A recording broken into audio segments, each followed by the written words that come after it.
ছেলেটি কাজ করার সময় হঠাৎ তার হাতে বৈদ্যুতিক শক লাগে, কিন্তু তার ক্ষতি হওয়ার বদলে তার পুরো জীবনটাই বদলে যায়। আসলে শক লাগার ফলে সে একটি অদ্ভুত ক্ষমতা পায়, যার ফলে সে মাটির নিচে থাকা সবকিছু দেখতে পায়। আর তখনই সে 3 মিটার গভীরে একটি লাল হলুদ রঙের চকচকে কাগজ দেখতে পায়। সে প্রথমে মনে করে এটা হয়তো ভ্রম, কিন্তু পরক্ষণে সে বুঝতে পারে এটা সত্য। তখনই সে অনুভব করে মাটির নিচের জিনিস দেখার সাথে সাথে সে সেটা টেনে তুলতে পারছে। আর দেরি না করে সে কাগজটি হাতে তুলে নেয়, আর সে অবাক হয়ে দেখে এটা কোনো সাধারণ কাগজ নয়। সাধারণ দেখতে কাগজটি ছিল পুরনো যুগের সিলমোহর দেওয়া একটি রূপার নোট। আর তখনই সেখানে ফোরম্যান চলে এসে তাকে কাজ না করার জন্য বকা দিতে থাকে, কিন্তু ছেলেটি রেগে চাকরি ছেড়ে দেয় আর মনে মনে বলে আমি এই শক্তির সাহায্যে এখন থেকে গুপ্তধন খুঁজবো। তখনই ছেলেটি এই নোটটি বিক্রি করতে একটি পুরনো এন্টিক শপে যায়। দোকানদার নোটটি হাতে নিতে চিনে ফেলে এটা ছিল দা মিং রাজবংশের রূপার নোট। দোকানদার দেরি না করে 2 লাখ টাকা দিয়ে সঙ্গে সঙ্গে মুদ্রাটি কিনে নেয়। একদিনে এত টাকা ইনকাম করতে পেরে ছেলেটি খুশিতে আত্মহারা। তখন সে মনে মনে বলে এখন থেকে সে গুপ্তধন খুঁজে বের করবে। পরের দিন সকালে ছেলেটি পার্কে যায় আর মাটিতে হাত দিয়ে গুপ্তধন খুঁজতে থাকে, কিন্তু আবর্জনা ছাড়া তেমন কিছুই বাঁধে না, যার ফলে ছেলেটি হতাশ হয়ে পড়ে। কিন্তু হঠাৎ অনুভব করে একটি ভারী জিনিসের,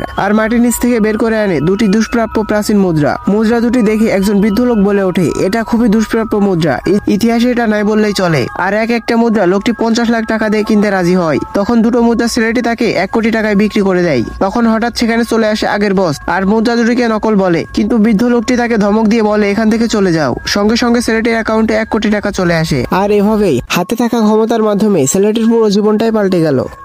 গাইস, তোমাদের জন্য একটা প্রশ্ন রেখে গেলাম। প্রশ্নটি হলো কোন ফলের রস সব থেকে বেশি খাওয়া হয়? যদি কেউ জেনে থাকো তাহলে কমেন্টে বলে যাও। আর ভিডিওটির বাকি অংশ দেখতে চ্যানেলটি সাবস্ক্রাইব করে সঙ্গেই থাকো।